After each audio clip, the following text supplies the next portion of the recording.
1 in 10 high school students has been purposefully hit, slapped, or physically abused by their boyfriend or girlfriend, and that's unacceptable. Don't suffer in silence. Dating violence can happen to any teen in a romantic, dating, or sexual relationship, anytime, anywhere. But it doesn't have to happen at all. Here with how to prevent teen dating violence and promote healthy relationships is Linda Oberhaus, Executive Director with the Naples Shelter for Abused Women. Good morning, Linda. Hi, good morning. We were just looking at a PSA there about some staggering statistics on teen dating violence, which, by the way, February is National Teen Dating Violence Awareness and Prevention Month. So I think this is a really good time to kind of talk about it and do our part to raise awareness.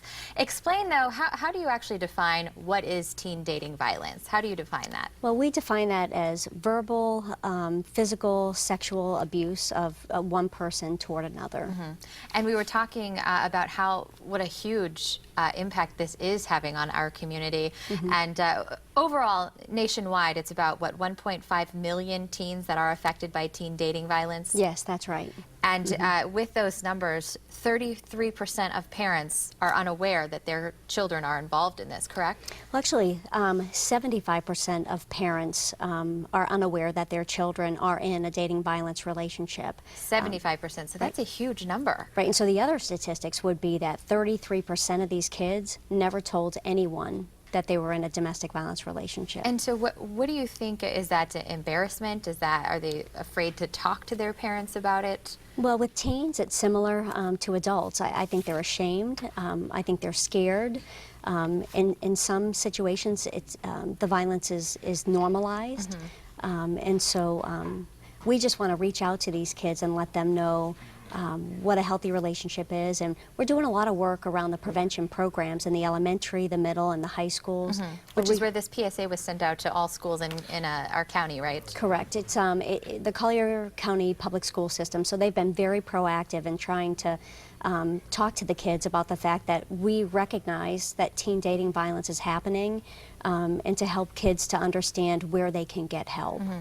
And talking about setting that example too, how do you think media plays a part in that? How does that affect our teens' relationships? Well, I think media plays a huge role in that. If you think about Jersey Shore and MTV, for example, and some of these relationships that kids are seeing on TV, they're examples of relationships that aren't healthy. Mm-hmm. And so for kids who are also not seeing healthy relationships at home, it can be real difficult for them to get into early relationships that are healthy. Mm-hmm. And I want to make sure, too, we have a little less than a minute left, so I want to make sure anybody who is affected by this, knows somebody that is affected by this, or maybe down the road ends up being affected by this, knows mm-hmm. that there is somebody to talk to. You can reach out. And we're not just talking to parents with young women in relationships like this. We're also talking to parents of young gentlemen, young boys, too, right? That's right. That's right. We have a program at the shelter. It's our Raising Gentlemen program, and it's all about teaching boys and young men that violence doesn't equal power, mm-hmm. And teaching them how to redefine what masculinity means to them. And so I would encourage not only parents that have young girls, but also parents that have young boys to talk about their kids, about what a healthy relationship looks mm-hmm. like. Can you imagine? I can't believe these numbers. We're talking kids that are just 13 years old. Yeah.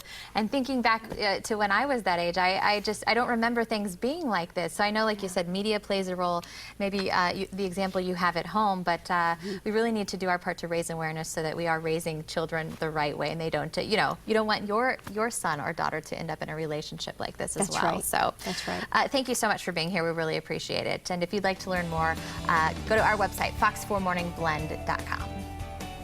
You are your child's first teacher. Up next, some simple solutions for teaching the kiddos right in your own kitchen.